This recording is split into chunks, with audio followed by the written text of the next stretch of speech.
Good morning, everyone.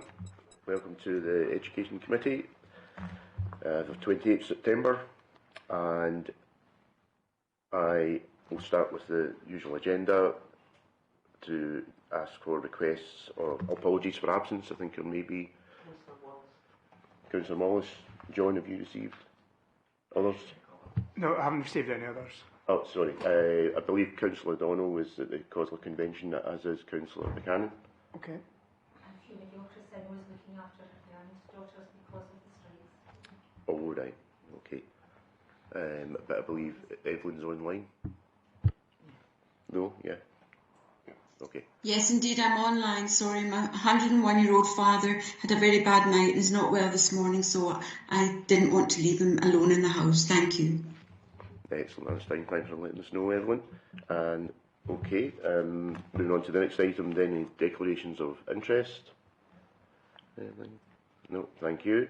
So the next item on the agenda, I'm very glad to say we have some guests with us today.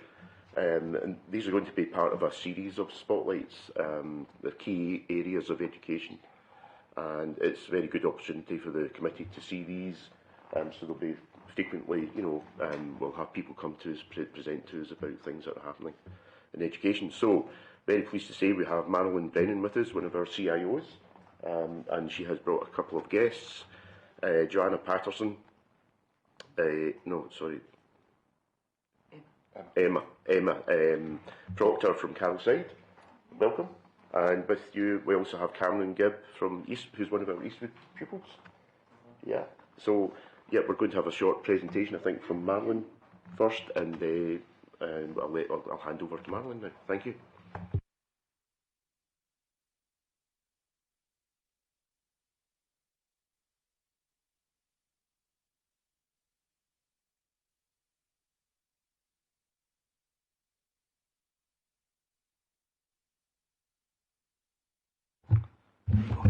Thank you. Too many microphones. I will actually be fairly brief. I just want to give you a little bit of background to this area, and then I'm going to pass on to Emma and then to Cameron.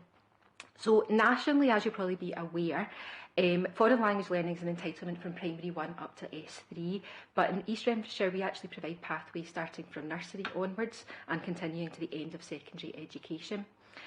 So all of our schools and centres offer French as a core part of the curriculum, and then in addition, excuse me, all learners also experience a second foreign language from primary 5 onwards. So across the authority area, pupils have either Mandarin Chinese, Spanish or Urdu experiences in the primary schools alongside their French. And then those languages are continued across the secondary departments so that pupils can continue with the two languages that they've experienced in primary, and in some cases they might also pick up a new one in secondary if they want to do that.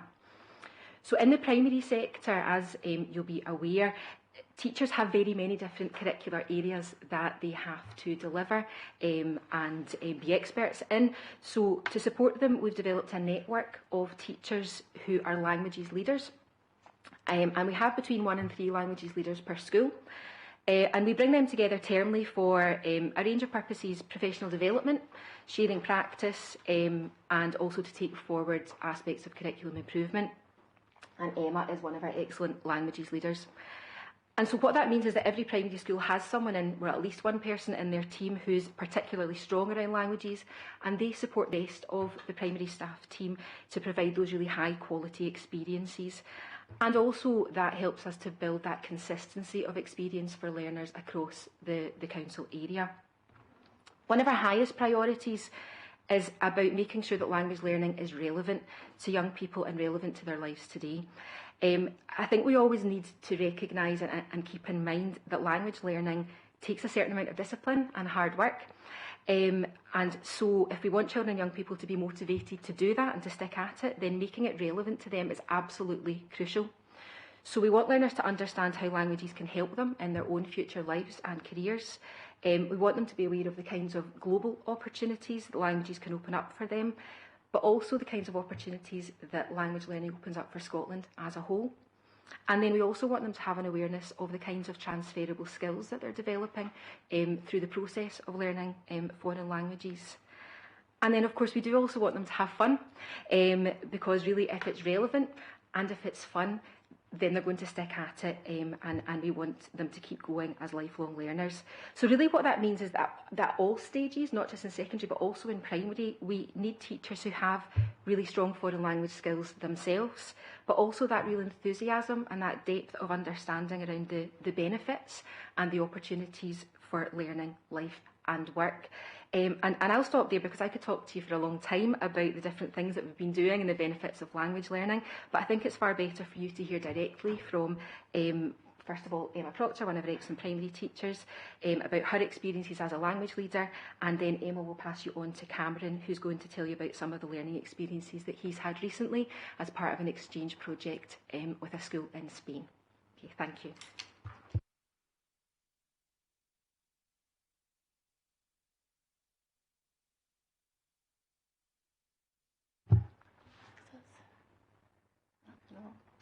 Okay, we'll see if we can get the slides up in a wee second, but I'll start anyway. Morning everyone, thank you for having me along today. As Marilyn mentioned, I'm one of the languages leaders within the authority. I'm working at Carolside at the moment. And really I'm just here to share as succinctly as I can my kind of professional development journey as a languages leader, in the hope that that gives you an insight into some of the opportunities that have kind of become available through the Languages Leaders Network, and then ultimately the impact that has on our learners. So I've started right back at my own school experience, because I think it's important to note that I didn't come to this role as any sort of languages expert.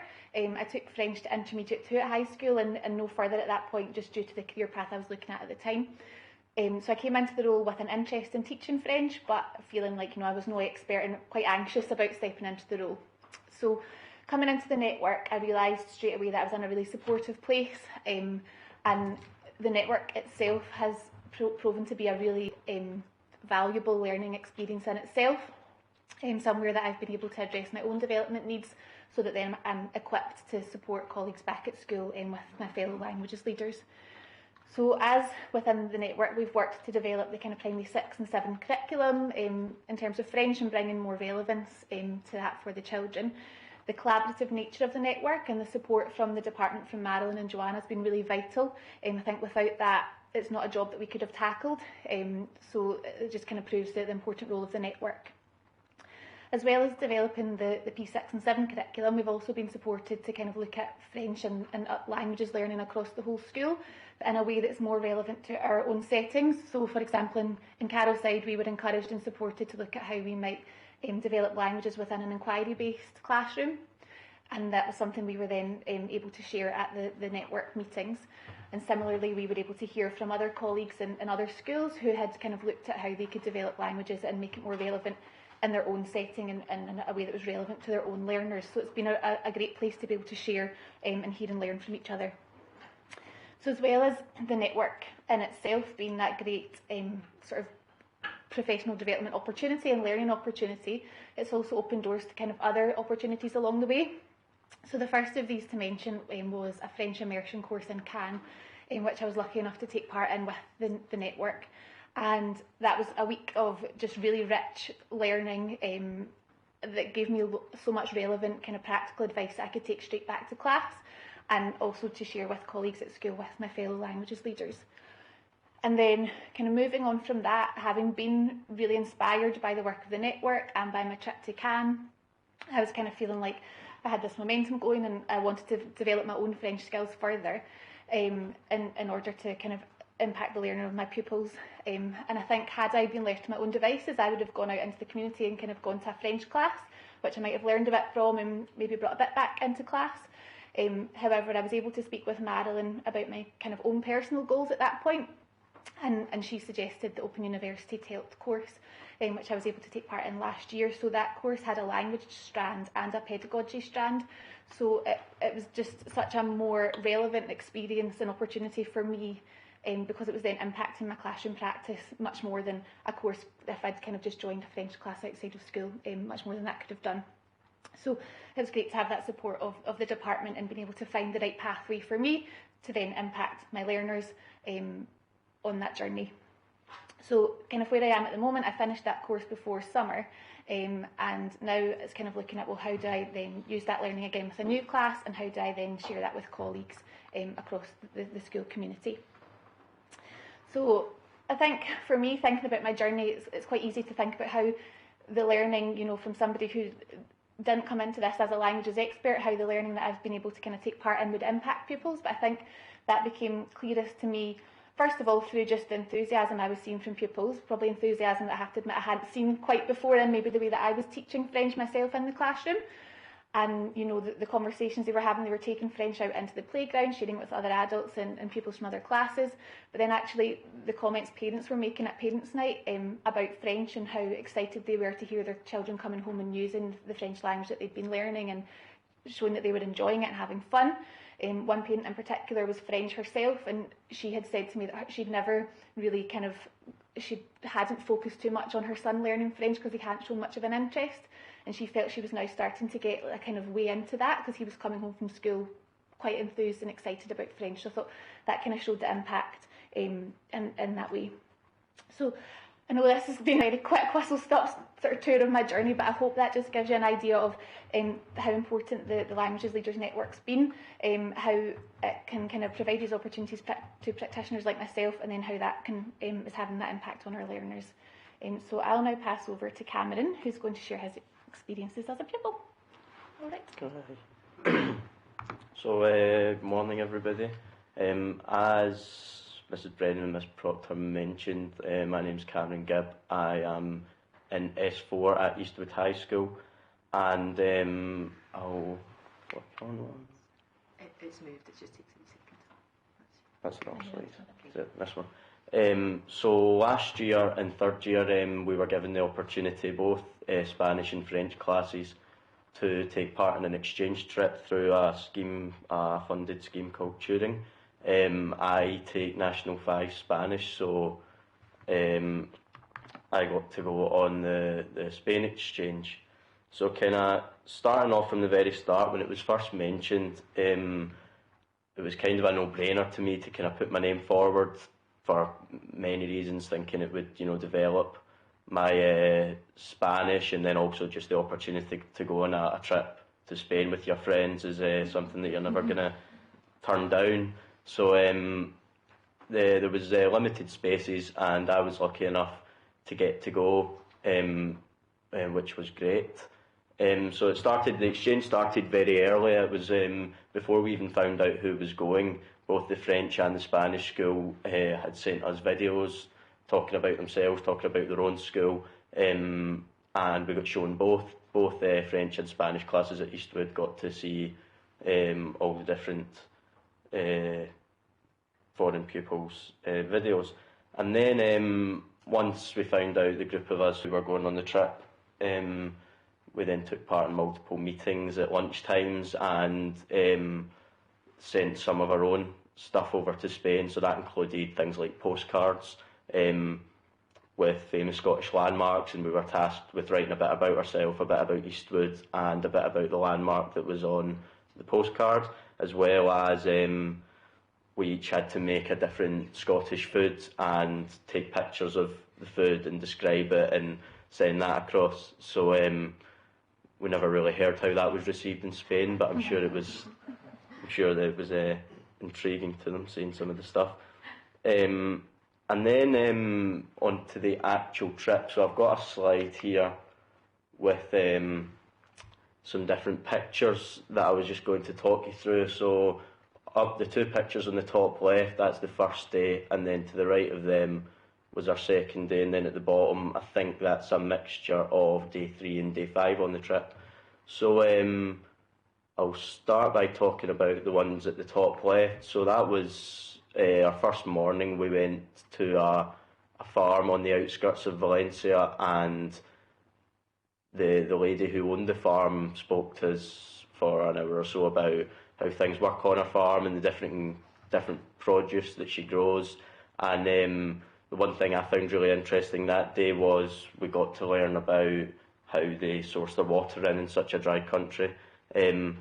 So that acted as a really nice sort of icebreaker between us and the Spanish pupils, as we were given lots of opportunities to mix and try and have conversations in the different languages,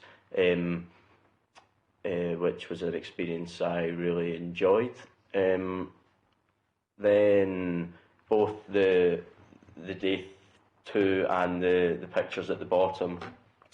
The top right pictures were a tour that we got given of the town where the school was. It's a town called Leiria, and it's got sort of a lot of history to do with the Romans. So, picture on the left, I don't know if you can make it out, but that's Roman baths.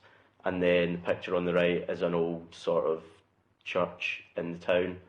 Again, the tour was being given to us in Spanish, and we were given lots of opportunities to, at the end of every section, they would ask us questions in English and see how much we'd picked up on, which was a good challenge for us.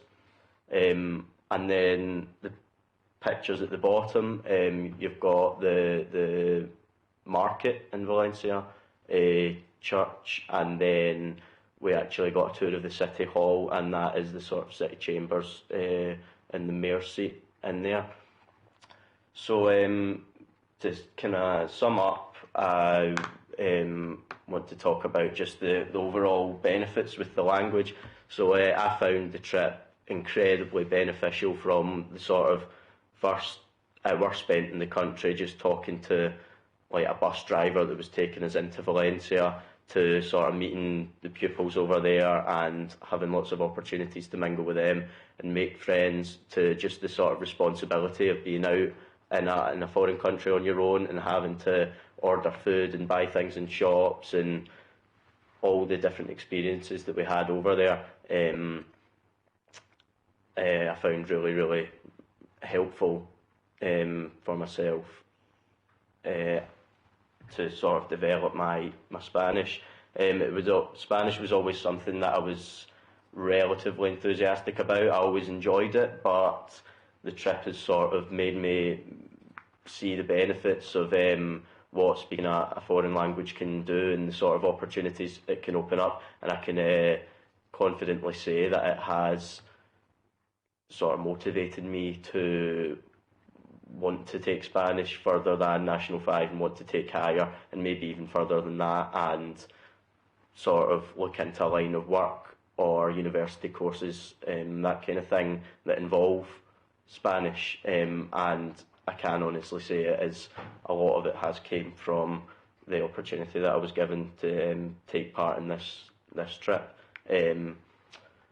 So that's all really. If I pass back to Mrs. Brennan, I think she's got another slide with things.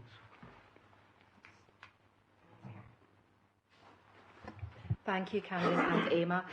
So that is really towards the end of what we were going to share with you this morning. This slide really just has a few tweets just to highlight the raising awareness that was done around making sure that parents and the school community were experiencing as much of a flavour of that as possible. And obviously this morning our time is limited, so we've really just tried to give you a flavour. I think something crucial that Cameron mentioned there is how those experiences are not one-off experiences, are woven into the learning that happens on an ongoing basis.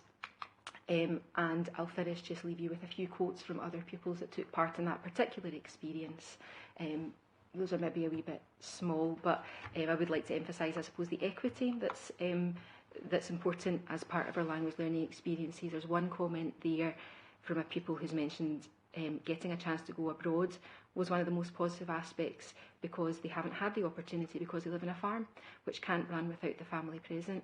And there are many aspects of foreign language learning that do open doors for our pupils, and I think that's something important for us to keep in mind. So I think we've spoken long enough, so thank you very much for your time this morning, councillors.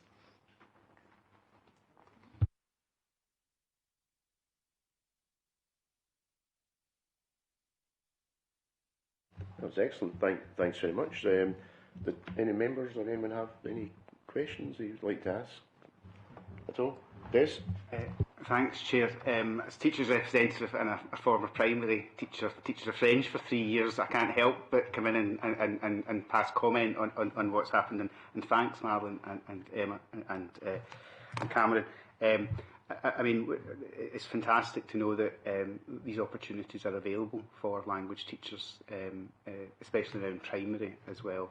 There were supports available when I taught some years ago, but it seems that things have come on leaps and bounds since then, and it's fantastic to know that teachers coming forward who wish to follow Emma's path, there are chances there and opportunities there for them. So that's fantastic, and I just want to say that that was inspiring, Cameron, and I really wish you all the best in your future in languages. Thanks, Chair. Thanks, Des. Any other questions? Com? Sorry, Councillor Merrick.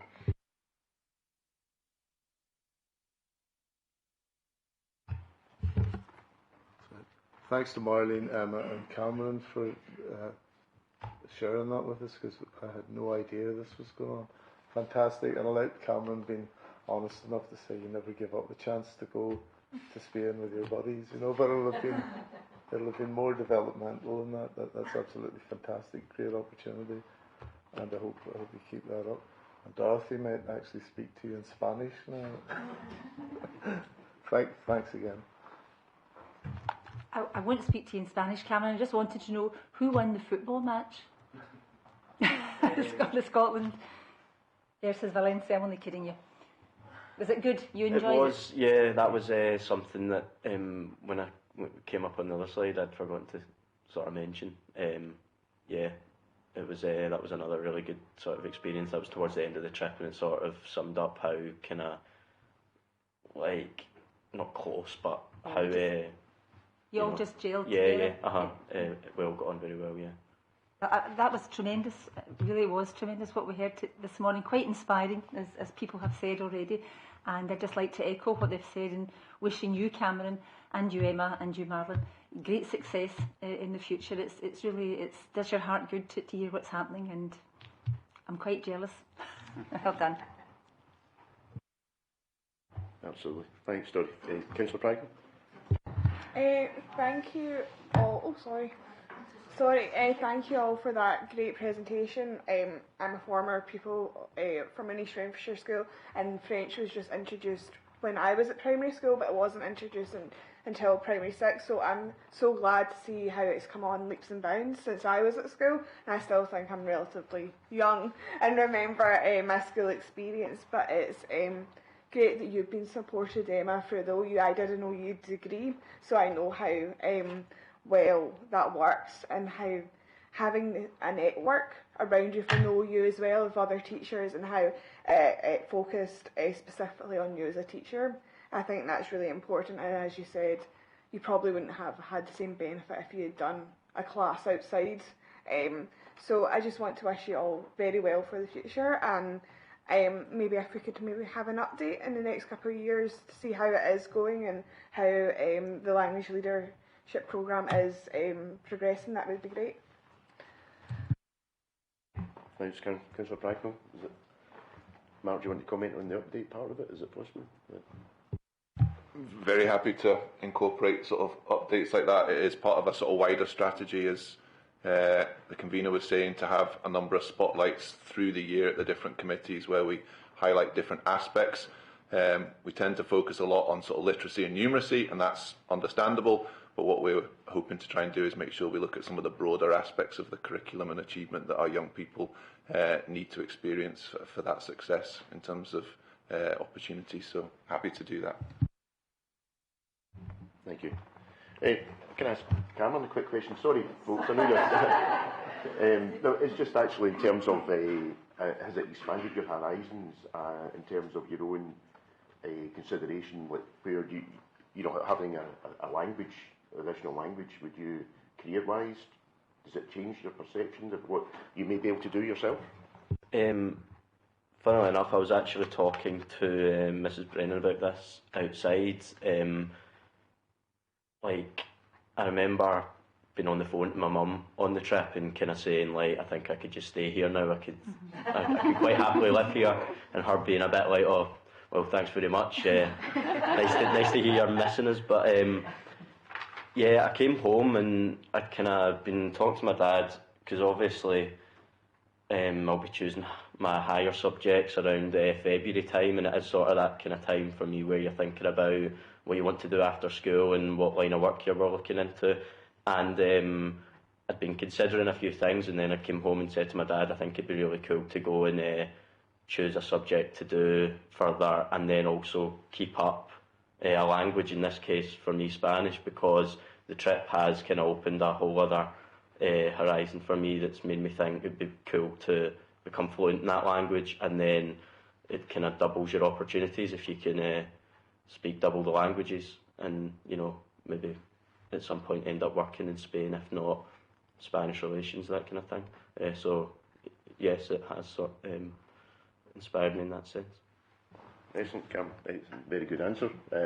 And I'm really glad to hear that. And I think the social and cultural and historical aspect of it is a major part of it. And well, Dorothy will know about Salamanca. My own sons just came back from Spain as well. And the first morning we get sent a message just saying good morning in Spanish, which I can't remember what it is now. Yeah, okay, that was it, yeah. So they didn't quite expect that, and it's part of the whole experience for the children. I have an additional question actually for Emma about the OU TELT in Marlin as well. Quite interesting because I think it's a joint venture between the Open University and in Scotland, specifically because of our development of the additional languages. So was that a good experience? No. Yeah, I definitely would say it was very worthwhile, and as I said, having the language strand and the pedagogy strand running alongside each other was just really, really useful. I think there was a lot of work involved, and I think I'm now in a position where I've got the kind of resources and the learning to kind of take further again with my new class this year. So I think it's not something that, within that year I was able to maybe make the most of every bit of learning that was happening, because it was quite quick and quite fast paced. But it's definitely something that I've now got to return to over the years, and definitely helped me a lot. So, yeah. Great, thanks. Marlon, is it something we'll be expanding the use of, do you think? Well, so the OU TELT programme, as you say, is a partnership programme, and it's between the Open University and Scottish Language Centre, SILT, that you might have heard of, and they are supported by Strathclyde University. So there's some online aspects, and there's also in-person aspects, which I think really helps for teachers to have that network, as somebody mentioned earlier. And we are able to fund a very small number of teachers to take part in that programme each year. Until recently, we have had 1+2 funding nationally. Obviously, like many things at the moment, we're looking at how we can continue as much of that offering as possible. Unavoidably, there are constraints to that, but this coming session we do have 4 primary teachers who are being funded through the OU TELT programme, so we are managing to continue with that to some extent. Great, thank you. Well, thanks very much to all of you and for sharing your experiences and coming to talk to us today, and I can let you go now if you want, if that's all right. Thank you.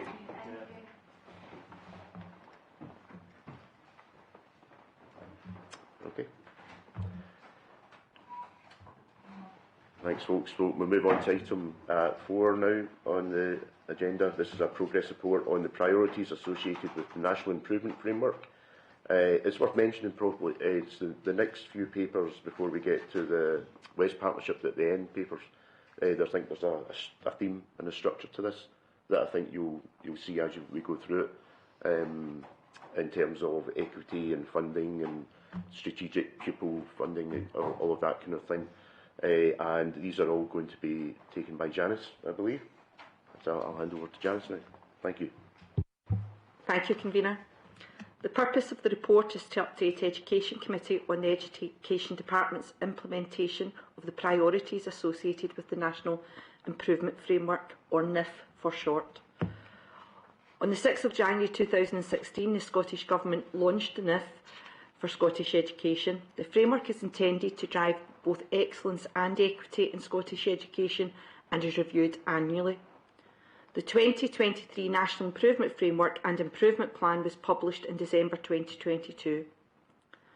The NIF is underpinned by a series of planning and reporting duties designed to support transparency and accountability around the efforts of the Scottish Government and education authorities to improve educational outcomes and support system-wide improvement.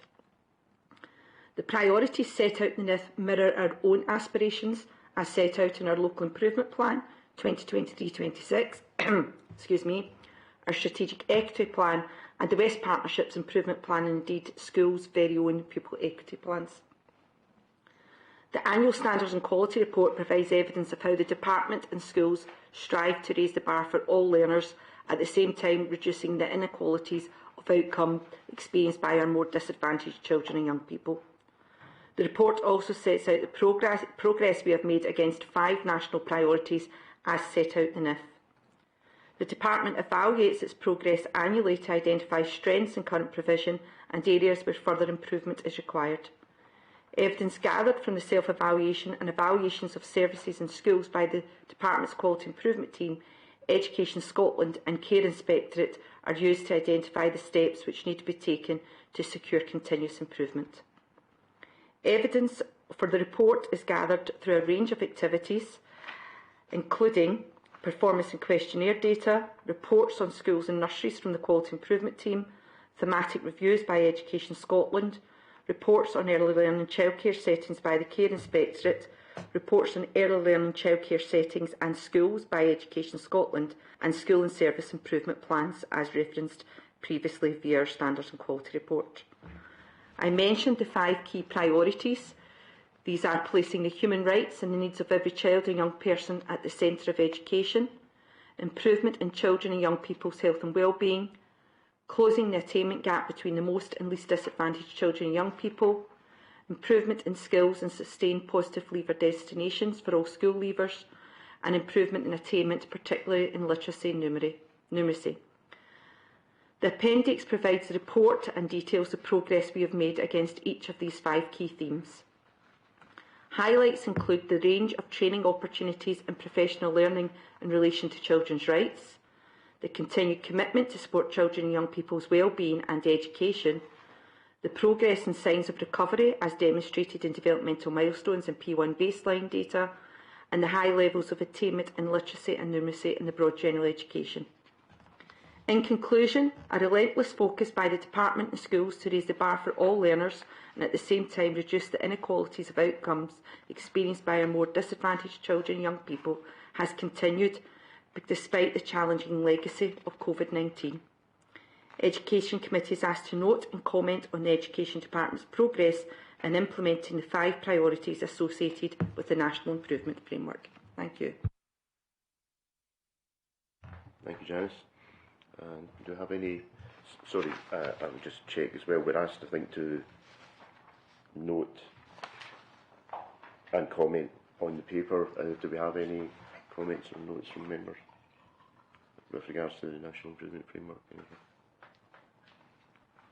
Can I ask then just in particular about the one of the priorities and health and well-being, and a key part of it, I think we've talked before about emotionally based school absence. It's a key thing, obviously, because of children that aren't at school. In terms of, it explains about the service and the resources in terms of teachers, pupil assistants, etc. Do you feel that's sufficient, or do we have to expand that further in terms of how it's progressing, Janice? In future papers, we talk about how this is quite a targeted support, but we need to look at a more universal approach, because school attendance, as you'll see with our stretch aims in a paper that I'll discuss later, is still not back to pre-pandemic levels, and that is across all our schools. So we will continue to have that focus on increasing attendance and supporting young people to come to school. This particular service is for young people where there's maybe a trauma attached from coming to school, whereas some of the other causes and reasons for not attending school are not necessarily linked to well-being. But overall, we will continue to focus, and in fact, following on from the spotlight in modern languages, we hope to bring a spotlight on that readiness to learn aspect of the Strategic Equity Plan, which will outline some of the strategies and approaches we're doing across all our schools and nurseries to make sure our young people are at school. I think we all agree, if they're not at school, we can't really impact on their well-being and their learning, and they both go hand in hand. Great, thank you. Councillor Merrick?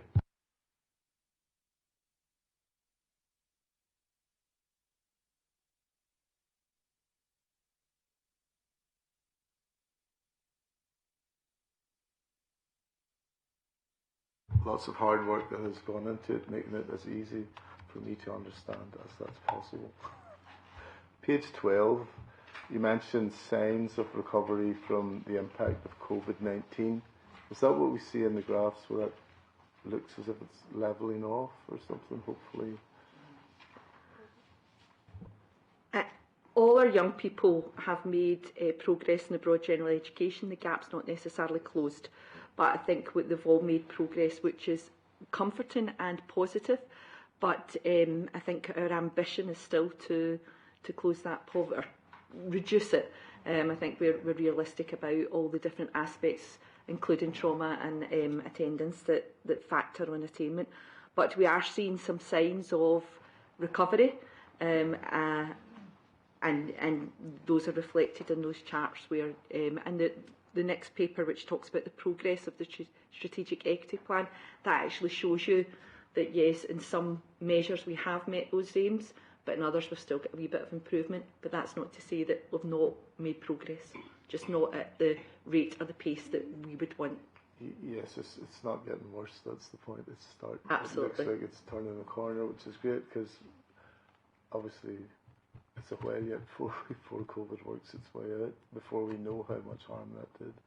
Yeah, and I think my colleague, in general, to society. I think my colleague Siobhan McColgan talked the last time around about the early years sector, and in particular, that's where we're seeing a lot of trauma, a lot of unrest, and a lot of focus. So to see that our young children are still making progress in their learning despite all of that, is seen as a positive, but we are not resting on our laurels. We know we still have a lot to do, and that commitment and that ambition is there.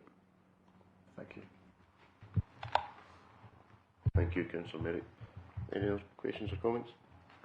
I just wanted to note as well that obviously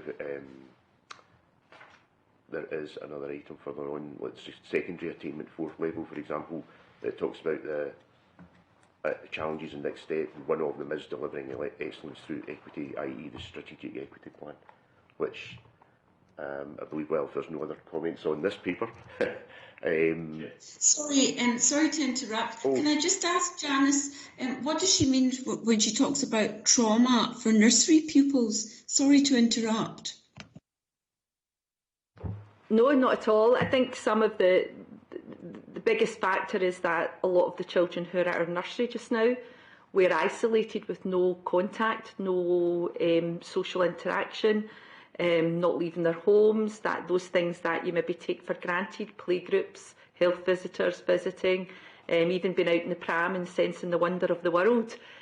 All of these things were removed for a period of time, which has impacted on a lot of social and language development. So these are some of the things that we are particularly noticing and targeting, and taking that partnership approach with parents, nursery staff and our educational psychology team to make sure that we are trying to mitigate against some of the experiences that were not as positive during that time. Janice, thank you very much. I understand completely now. Thank you.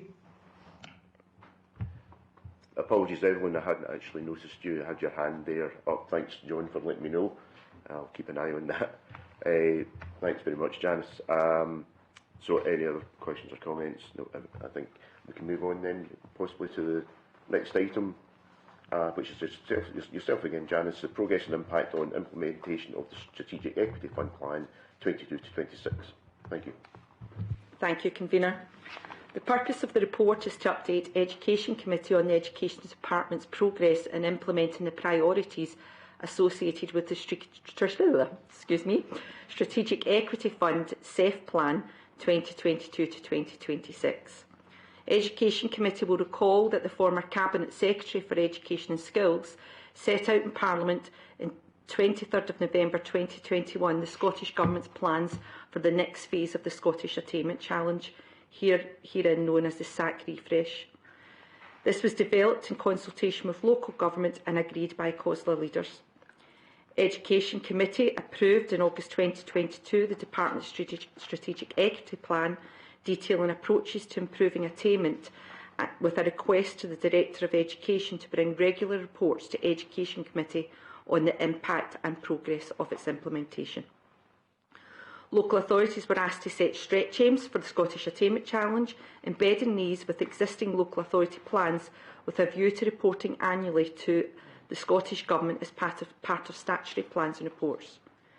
Education Committee will recall that at the November 22 committee, the stretch aims were approved, and once again, the Director of Education was asked to bring regular reports to this committee. The Department continually evaluates its progress to identify strengths in current provision and areas where further improvement is required. Evidence is gathered from our self-evaluation by departmental level, service and school level, and this is mainly gathered through the Quality Improvement Team and external reviews from Education Scotland and Care Inspectorate. The Department's Standards and Quality Report, the National Improvement Report, the Council's Outcome Delivery NG report also detail the progress and the impact in terms of the Department's Local Improvement Plan and indeed some of the aims of the Scottish Attainment Challenge. This report includes additional information. The report focuses on the three key themes of our SEF plan: children and young people's wellbeing, that readiness to learn, literacy and numeracy, and learning and teaching, pedagogy for equity. Highlights include the establishment of the Learn Well service, the recruitment of key staff to support literacy, numeracy and learning and teaching, the high quality of CLPL on offer to all staff, reaching of overall stretch aims in literacy and numeracy, and progress of children living in quintile 1 areas compared to previous years. Education Committee is asked to note and comment on the Education Department's progress with their Strategic Equity Plan 22 to 26. Thank you. Thank you, Janice. Any questions, Councillor Pragnell? It's more just a comment. It was just to thank you for this excellent report. I really liked how in the Appendix 1 we had the case study from Sarah, and we can see how this has affected her and how input from educational psychology and how she's kind of back engaging. And I think that's really important that we talk about this in theory, but we need to see it in practice and how it actually relates to our pupils. So thank you for bringing this actually to life, and maybe in future if we could have more case studies. I feel like it kind of shows how well we're doing and shows the actual impact. I think it's all very well to have it written on paper, the plan, but definitely case studies bring it to life, so thank you for that. Thank you, Councillor Pragnell. Any other questions or comments? Okay, well, thanks, Janice. There's one thing I've just actually, and in relation to the previous paper, obviously, we're highlighting again like the Learn Well service, and there's one in paragraph 20. Clearly, I'm assuming it's an indication that, as Councillor Pragnell says, that look at the case studies of it being in action and the intention of to scale up this assessment across all East Renfrewshire establishments. Is that indicative then that we're getting the analysis right of the health, well-being and education? It could, because the key word there for me is early intervention. So you could talk to that, please. Yeah, the Learn Well service has developed a tool to sort of track the impact of wellbeing in terms of the interventions and strategies we use, so that we know that we are making a difference and if we need to alter them.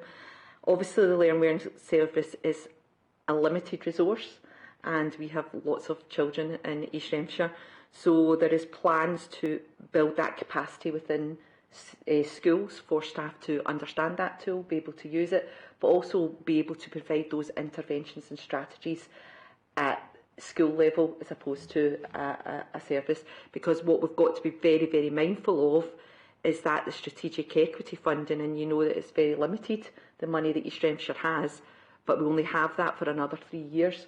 So any sort of plan and intervention that we design has to be sustainable, and to build the capacity of our school staff to be able to support these interventions, to use the skills and extending that specific resource is able to initiate is really key to the success long term. Thanks for that. And actually then, I was going to note that members can also see the paragraph 58, when it talks about the funding available, you can see that what's available there, but it is increasing. So we will be able to hopefully scale up so that the early intervention, but then that finishes in 25-26. Yeah. Great, thanks. Can I ask a final question? It's something that just occurred to me about, we're talking about quintiles and children living in quintile 1, but we also have SIMD. And is there a correlation between those? It's something that's just occurred to me in terms of how we identify, where the help's required. It's a good point just to bring that clarification. So essentially that's the same thing. So we probably should just, we use that interchangeably, and we're terrible at using lots of acronyms in that way. So as you say, we talk about the Scottish Index of Multiple Deprivation, and they split that up either into deciles, so that's splitting all the postcodes into 10%, or they talk about quintiles, so it's splitting them into 20%. And obviously they focus either on deciles 1 and 2, so that's the two most deprived deciles, so but that's the same as quintile 1, the most deprived, lowest 20% in that way. So the two things are interchangeable, so yeah, apologies if we've caused any confusion. No, that's fine. I'm hoping it helps put clarity with the members of the committee. I used to work in IT. I thought we were bad for acronyms, but it's good to help us realise about the terminology. Any other questions or comments on the paper? No, okay, thanks very much, Janice. So we'll move on to the next item on the agenda, which is now. So yeah, we were asked to note and comments. We've done that for that paper. That's fine. Next paper is improving outcomes through the Scottish Attainment Challenge funding, and this way, Janice again. Thank you. Thank you, Convener. The purpose of this report is to seek Education Committee approval for the updated Strategic Equity Plan for 23-24 and the associated stretch aims.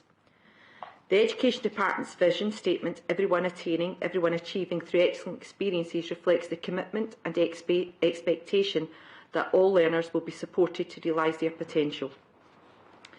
The Scottish Attainment Challenge was launched in February 2015, and this included the £750 million Attainment Challenge Fund. This funding and challenge is about achieving equity in education, specifically by ensuring every child has the same opportunity to succeed. As previously mentioned, on the 23rd of November 2021, the former Cabinet Secretary for Education and Skills launched the next phase, which then enabled East Renfrewshire to receive Scottish Attainment Challenge funding. Appendix 1 of your papers, Raising the Bar for All, Delivering Excellence Through Equity, is our updated CEF plan, and it is organised around 3 key themes linked to tackling the poverty-related attainment gap: children and young people's wellbeing, readiness to learn, literacy and numeracy, learning and teaching, in particular pedagogy for equity. In addition, leadership, parental engagement and the continuous use of research and data to support professional learning is permeated across all themes. The plan is organised into the 4-year strategic plan with a 1-year action plan that is updated on an annual basis. Again, you can find these as part of your paper. The Scottish Government also requires each local authority to set stretch aims. The Government updated guidance in May 2023 outlining new expectations for local authorities when setting stretch aims. Local authority stretch aims for improving outcomes for all while closing the poverty-related attainment gap between SIMD Quintile 1 and SIMD Quintile 5 must now be set for a 3-year period, a move away from the previous yearly target. The aims for senior phase attainment also take cognizance of the Scottish Credit and Qualifications Framework rather than the SQA ATC awards. This will result in a greater range of children and young people's achievement being recognised and celebrated. In developing stretch aims, the Education Department took account of 5 key principles. Ambition for all. Any stretch aims should improve outcomes for all learners and close relevant equity gaps. Alignment. The agreed stretch aims should enable strategic council and departmental plans and school improvement plans alignment to reflect the ambitious and achievable aim to improve outcomes for all learners while closing the poverty-related attainment gap. Reliability, measures should be based on reliable and robust data, including national benchmark, which supports improvement. Relevance, stretch aims need to reflect East Renfrewshire's context and take account of our own departmental self-evaluation. And subsidiary, it is important that East Renfrewshire stretch aims are relevant and support improvement at all levels of the system, from classroom to national level. East Renfrewshire's 3-year stretch aims form part of the updated Strategic Equity Plan, Year 2 Action Plan, and will be submitted to the Scottish Government along with the accompanied outline trajectory for progress by the end of September 2023. In setting our stretch aims, the Education Department has taken into consideration the potential tension between setting ambitious targets as opposed to more cautious, achievable targets. It should be noted that our stretch aims are extremely ambitious. However, the Department's approach is one of intent and is supported by research that evidences setting specific and challenging goals leads to higher performance than when people set easier goals. Progress towards the stretch aims will be reported on an ongoing basis through the Council's Outcome Delivery Plan, Fairer East End Plan and Departmental Standards and Quality Report. Education Committee is asked to approve the updated action plan and associated stretch aims and ask the Director of Education to bring regular reports to Education Committee on the progress and impact of its implementation. Thank you. Thank you, Janice. Well, we are asked actually to, in this situation, to approve the updated action plan and associated stretch aims, and then ask the Director of Education to bring back regular reports. Do you have any questions or comments on any of the content? I think one of the key things that for me within it is the key, setting the bar high in the ambition. I think that's something that all the parents of the children in this area would be happy for us to do so, to be ambitious, to actually then achieve as much as they possibly can. And it's one point I've noted. Mark, do you want to come in there? Thank you, Convener. Yeah, it was something that Janice and myself and the team wrestled with, because it's relatively easy to set targets that we could come back to you next year and the year after and the 25-26 that we've achieved. But we felt that lacked suitable ambition.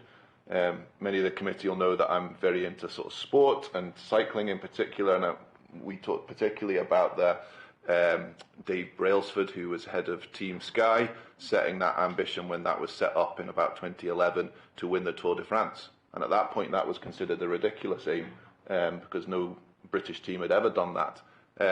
Now, he may have failed, and he did for the first couple of years, and so there was a sense in which we likened it a little bit to that. If I draw members' attention to page 46 of the papers, there are some measures in there around school leavers attainment. They're particularly difficult to set. East Wren already is the highest performing local authority, and nationally, with all the changes that have taken place in terms of assessment methodology, SQA will change the overall sort of benchmarks in terms of pass rates. So it makes it very difficult for us to set kind of targets over the next 2 to 3 years as to where we'll get to.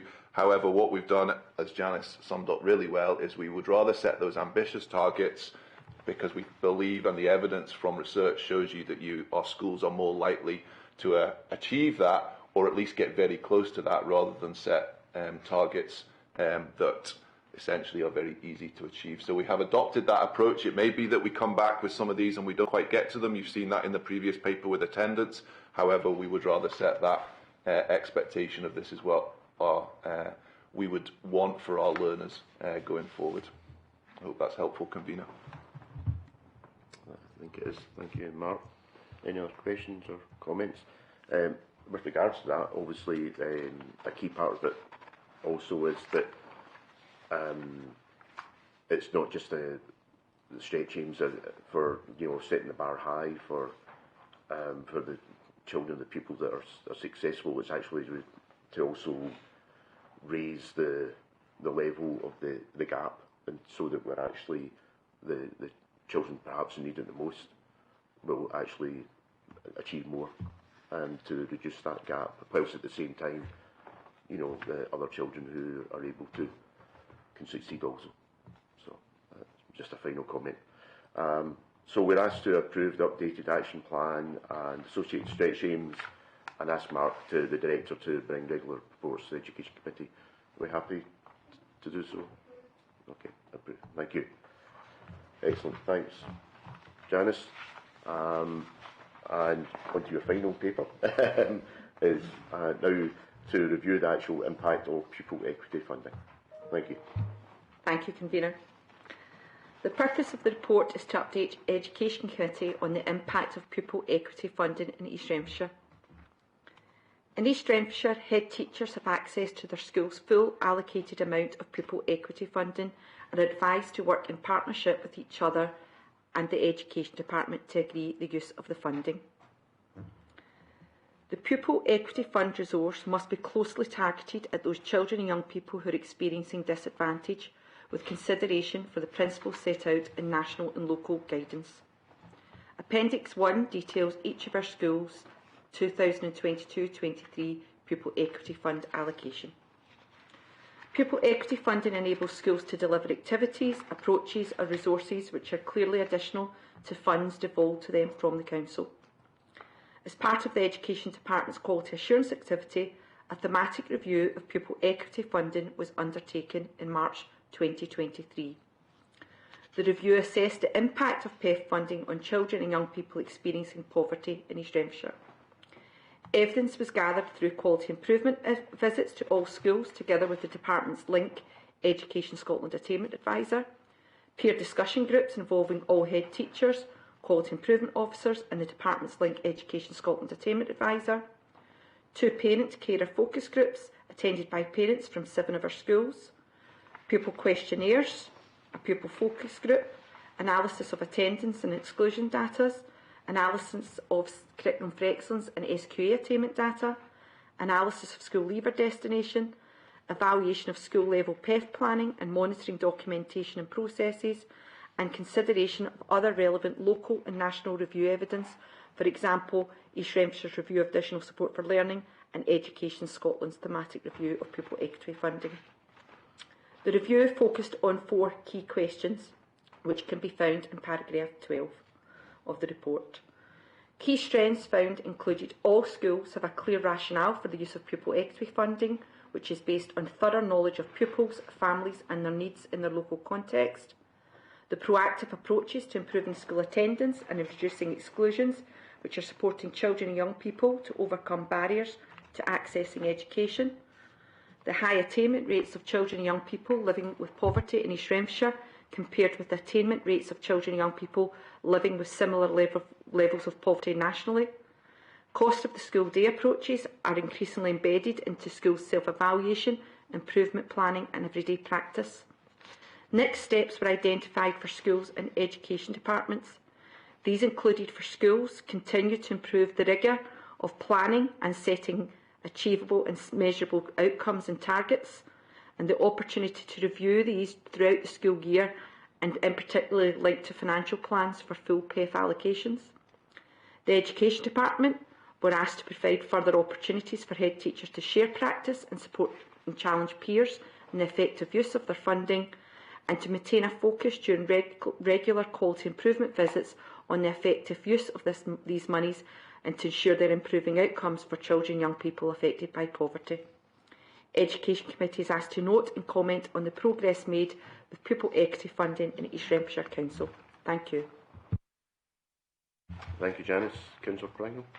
I would just like to say from the outset, I've seen certainly in the schools in my ward how amazing and how great they are at using this fund, particularly at Busby and Netherley. They're doing excellent work using the PEF funding. But I have concerns. Are you comfortable that schools are using their full allocation? Because I know that sometimes they maybe only use half of it. I think it's really important that we get to as many pupils as possible and that we are using, each school is using their full PEF allocation, and how are they encouraged to do that? So there's close financial control. It sits out with the budget so that we can look at it separately, and there's also increased reporting last session and this year. I think one of the challenges is the pupil equity funding talks about a financial year, and we know our schools operate in an academic year. So through, like my colleague Joe, going to ADESH resources and meeting with Scottish Government to lobby for it to be that more whole year experience. But if I can draw your attention to paragraph 17, even like 66% was spent in that, and a lot of this is staffing costs. So you're still paying for staff April to June. So you'll see that at the end of the financial year we're at 83%, which with the remaining funds being guaranteed to be spent by the time. So I do think it's something that we keep a close control on. I think there are challenges, certainly in the past, with recruitment when people were, but I do think our schools are really efficient at allocating that money and tracking the spend to make sure that those children who've been allocated that money get it in that school year. Thank you, Janice. Any other questions or comments? Councillor Merrick. Councillor Merrick, sorry, your microphone. So rarely in here. Yeah, so obviously with some of the school visits that we do, parent council meetings and so on, we do hear what the schools do, and it's really quite imaginative, innovative, and not a penny lost, because it does seem like small amounts of money. Yeah, and I guess East End doesn't get awarded as much as other areas who may need even more money, but yeah, it's really quite innovative, and it's clear there's a lot of planning and experience has gone into that, so it's really well used.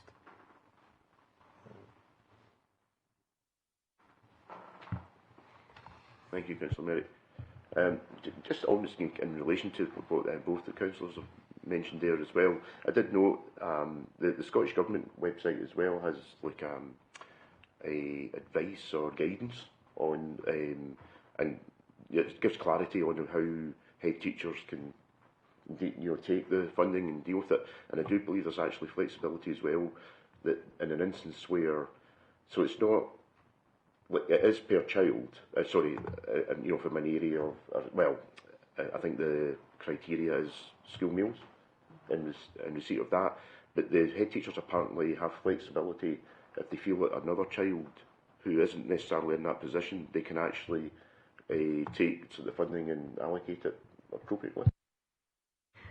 I think that the allocation through free school meals has always had a wee bit of controversy, especially with free school meals for some younger children, so it's quite difficult and it's quite a historic measurement. So the guidance does offer that flexibility for head teachers who know their children, know their context, and they can use it. So maybe children where English is additional language, children who come from a home with multiple siblings, maybe single parent families. Do you know what I mean? It's very clear that some of these equity groups, children might not have a barrier to participation, they might not have a barrier to learning, so you can look wider and allocate it that way. Thank you, Janice. Any other notes or comments with regards to that? Sorry, so again we were asked to note and comment, and so it's again a report on the progress, and I was assuming there'll be further reports again. It's an ongoing thing, isn't it? Great, thank you. Okay, well, Janice, thankfully that's the end of your papers. So we are on to the last two now, which I believe are from Dr. Ratter, and with regards to the, sorry, I'm just checking is to inform us on the evaluation of work undertaken by the West Partnership, which is the Glasgow Region Education Improvement Collaborative in 22-23, and we're asked to note and comment on the report. Mark? Thank you, Convener. Education Committee noted the progress of the West Partnership and the contents of the improvement plan in October 2022 last year. So the attached report, which is included as Appendix 1 of the papers, sets out the progress that's been made during the last academic year with the various outcomes and expected impacts as detailed in that improvement plan for 22-23. The report that you've got before you provides an overview of the West Partnership's vision and context, while pages 97 to 99 of the report provide a summary of the work that's been completed in each work stream and an indication of the reach of the West Partnership in relation to the engagement with staff. Last year, the evaluation framework was strengthened to further demonstrate the added value and the collective impact of the partnership activity. And this was based on the work stream outcomes and evidence emerging from the different priorities. The framework's underpinned by 3 drivers of improvement, which you can see on pages 95 to 96, and they're summarised as collaboration, increased knowledge and confidence of the practitioners, and then practice change. These drivers all reflect the expectation that the West Partnership will support individual local authorities to deliver excellence and equity by that adding of value and creating opportunities to work together. There are 3 main illustrations which demonstrate the impact in these 3 improvement areas, and they've been included, and in the final version of the report they'll be contained within the report once the sort of comms team finalise that. There's also, in addition, the critical indicators have been updated, demonstrating progress across the region. And it's, I think, important to note that the West Partnership continues to compare very favourably against the national figures across most measures. And when you take account of the West Partnership's context and demographic, you would anticipate it performing below the national average. This session work's been carried out to make a stronger link between the critical indicators and the values of the West Partnership of excellence, equity and empowerment. We've updated some of the critical indicators in recognition of that commitment to closing the poverty-related attainment gap, as well as the focus on the promise. It's important for committee to be aware that progress has been further recognised externally through research carried out by the Robert Owen Centre for Educational Change at Glasgow University, usually summarised as the ROC, if we're using the various initials. And the ROC's findings complement that of the internal evaluation, providing strong triangulation of the report. Key findings from the ROC are set out on page 108 of the report, but they include those strengthened relationships across authorities, accelerated improvement across the system, and that building of collective agency. So in conclusion, Convener, the West Partnership's continuing to make very good progress. Importantly, we're seeing the benefit of the Regional Improvement Collaborative, the impact it makes for our teachers, practitioners and support staff at a local authority level in terms of officers and for our communities. And Education Committee is asked to note and comment on the report. Thank you, Convener. Thank you, Mark. As Mark mentioned, they were asked to note and comment on the report. Do we have any notes or comments? Well, a couple of things I'd like to just mention, actually, that you'll see at the front of the report. It's actually introduced by Tony McDade, who is retiring RIC lead, and now the lead is now Mark Ratter. So it's very useful for us. And also the fact that the Regional Collaborative, Mark mentioned the context there, 1/3 of Scottish school children go to our schools for this. So it's quite a significant organisation, and it's again the 3 key areas are incredibly important, and you see well-being in there again, but also the collaboration, the key thing, and we had obviously a teacher here today talking about the ability to collaborate with other teachers and learn from what the pedagogy is and the approaches and everything that they're doing. It's actually very important, and I'm very glad that Mark's now leading it. So, any other comments or notes that anyone would like to mention on? Could I just say it's very impressive. I mean, it really is very impressive. When I was a teacher, this didn't exist, and it's amazing, just as you said, the impact that collaboration can have, but also the flexibility that's there for individual local authorities to target what's needed with what they actually need, what their needs are. So it's very impressive and very encouraging. It is. Thank you, Dorothy. Okay, well, excellent. That's, I believe we have noted and commented on that item. So, again, sorry, Evelyn? Yes, it was just to say very impressive from the West Partnership, and to wish Mark good luck. That's really very proud of you. Well done. Thank you, Evelyn. Excellent. Okay, we'll move now on to the final item, which again is marked. It's the West Partnership, and it's the improvement plan to follow on from the previous paper. Thank you. Thank you, Convener. So, as you said, following the previous item, this paper informs Education Committee of the contents of the West Partnership's improvement plan for the coming session, and that's included as Appendix 1 of the report. Regional improvement collaboratives are required to produce an annual improvement plan which outlines the vision, purpose and the key activities for the partnership over the year ahead. And as members will have seen in the previous report, the focus is on those areas where collaboration between partners will be beneficial. Not all schools or local authorities will participate in all the activities, but the plan sets out the West Partnership's offer to schools based on what stakeholders have indicated that they would benefit from. So as such, the plan doesn't replicate or duplicate individual local improvement plans, but seeks to enhance our own efforts and adds value. So over the last session, a range of engagements been undertaken with key stakeholders, and along with the ongoing evaluation activity, provides a clear set of quantitative and qualitative data to ensure that the 23-24 improvement plan meets the needs of other practitioners and officers across the West Partnership. Taking account of all that consultation to date and the evidence gathered last session, there was a clear consensus that the existing programmes and activities are broadly meeting the needs of staff and leaders across the West Partnership, and as a result, the 3 work streams continue to be wellbeing for learning, leadership empowerment and improvement, and curriculum, learning, teaching and assessment. There's a revised plan on a page, and that's been included this session, which attempts to clearly articulate the vision, values, purpose and priorities of the West Partnership, and that's on page 131. And on page 132, you've got a summary of the key activities and programmes for each work stream.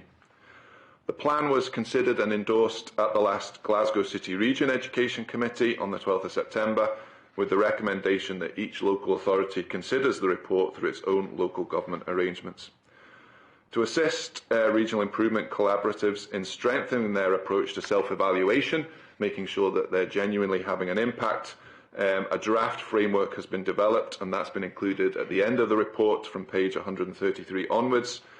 And a version of this is being used as part of the evidence that's being considered by the Scottish Government in their review of regional improvement collaboratives.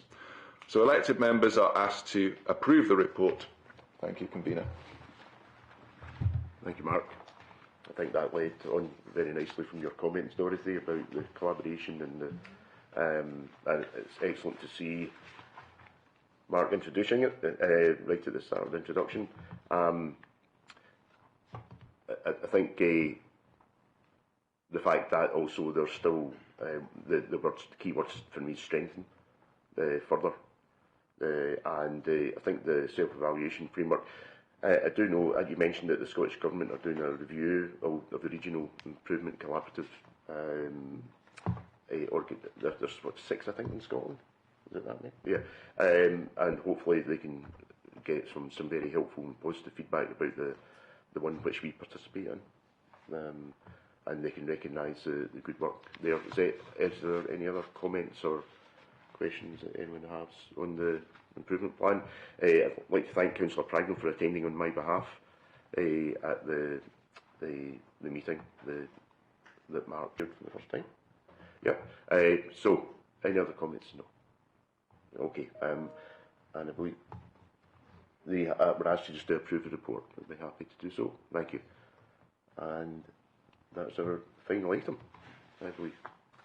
So, thanks everyone for attending. Okay, thank you.